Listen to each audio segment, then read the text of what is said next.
ভারতীয় চোখ রাঙানির দিন শেষ, এবার ইটের জবাব পাথর দিয়ে দিচ্ছে বাংলাদেশ। নতুন বাংলাদেশকে দুশ্মন বানাতে উঠে পড়ে লেগেছে নরেন্দ্র মোদী। গণ অভ্যুত্থানের পর থেকেই নতুন বাংলাদেশকে বাঁকা চোখে দেখতে শুরু করে ভারত।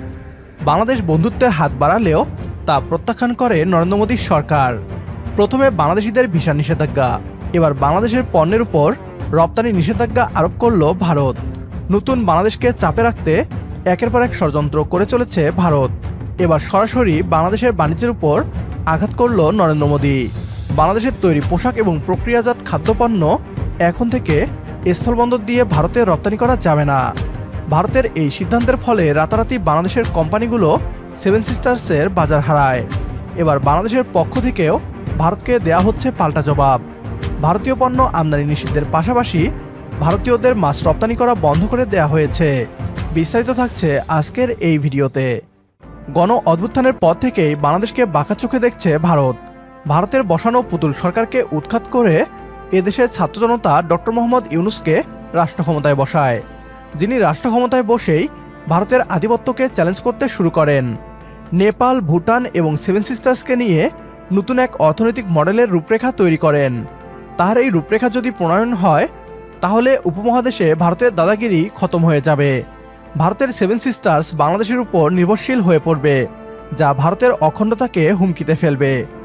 ডক্টর মোহাম্মদ ইউনূসের নেতৃত্বে বাংলাদেশ কেবল অর্থনৈতিকভাবেই এগিয়ে যাচ্ছে না, বরং সামরিকভাবেও ব্যাপক উন্নতি করছে। তুরস্ক, চীন এবং পাকিস্তান সহ বিভিন্ন দেশ থেকে একের পর এক অত্যাধুনিক হাতিয়ার নিয়ে আসছে বাংলাদেশ। ভারত পাকিস্তান যুদ্ধে বাংলাদেশ প্রথমবারের মতো নিরপেক্ষ অবস্থান নেয়, যা ভারতের মোটেও পছন্দ হয়নি।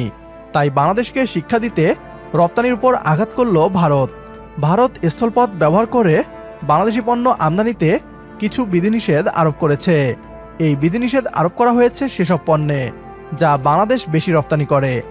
বাংলাদেশ থেকে অনেক পণ্য ভারতের সেভেন সিস্টার্সে রপ্তানি করা হয়। বাংলাদেশ স্থলবন্দর দিয়ে সেভেন সিস্টার্সে বিভিন্ন পণ্য রপ্তানি করে থাকে। ভারত সরকার ঘোষণা করেছে স্থলবন্দর দিয়ে বাংলাদেশ পণ্য রপ্তানি করতে পারবে না। সেভেন সিস্টার্সের সমুদ্র বন্দর নেই, ফলে বাংলাদেশ এখন থেকে আর সেভেন সিস্টার্সের রপ্তানি করতে পারবে না। মূলত পরোক্ষভাবে ভারত বাংলাদেশের রপ্তানি আয় ছিনিয়ে নিল। এর জবাবে চুপ করে বসে নেই নতুন বাংলাদেশ। ভারত সরকার হঠাৎ করে বাংলাদেশ থেকে 6 ধরনের পণ্য আমদানিতে নিষেধাজ্ঞা জারি করার পর এবার আখাউড়া স্থলবন্দর দিয়ে ভারতে মাছ রপ্তানি বন্ধ রাখলেন বাংলাদেশি ব্যবসায়ীরা। 21 মে বুধবার সকালের দিকে মাছ রপ্তানি বন্ধ থাকার বিষয়টি নিশ্চিত করেছেন মৎস্য রপ্তানিকারক অ্যাসোসিয়েশনের সাধারণ সম্পাদক মোহাম্মদ ফারুক মিয়া। দাদারা পোশাক আমদানি বন্ধ করলেও বাংলাদেশের মাছ ঠিকই আমদানি করতে চায়। মাছ রপ্তানি বন্ধ করেই বসে থাকবে না বাংলাদেশ। এবার ভারতীয় সকল পণ্য বাংলাদেশের বাজারে আমদানি বন্ধ করে দিবে বাংলাদেশ। কথায় আছে, ভাত ছেটালে কাকের অভাব হয় না। ভারতের পণ্য আমরা টাকা দিয়ে কিনে আনি।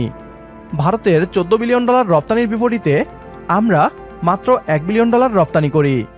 বাংলাদেশও যদি ভারতীয় পণ্য আমদানির উপর নিষেধাজ্ঞা আরোপ করে তাহলে আমাদের চেয়ে 14 গুণ বেশি লোকসান হবে ভারতের। আমরা তুরস্ক, পাকিস্তান কিংবা মিশর থেকে আমদানি করব। ভারতীয়দের মনে রাখা দরকার, টাকা থাকলে বিক্রেতার অভাব হয় না। বাংলাদেশ সরকারকে অনুরোধ করব, ভারতীয় পণ্য যেন নিষিদ্ধ করা হয় বাংলাদেশে। একমত হলে কমেন্ট বক্সে ইয়েস লিখে জানিয়ে দিন আমাদের। সেই সাথে ভিডিও শেয়ার করে দেখার সুযোগ করে দিন আপনার বন্ধুদের।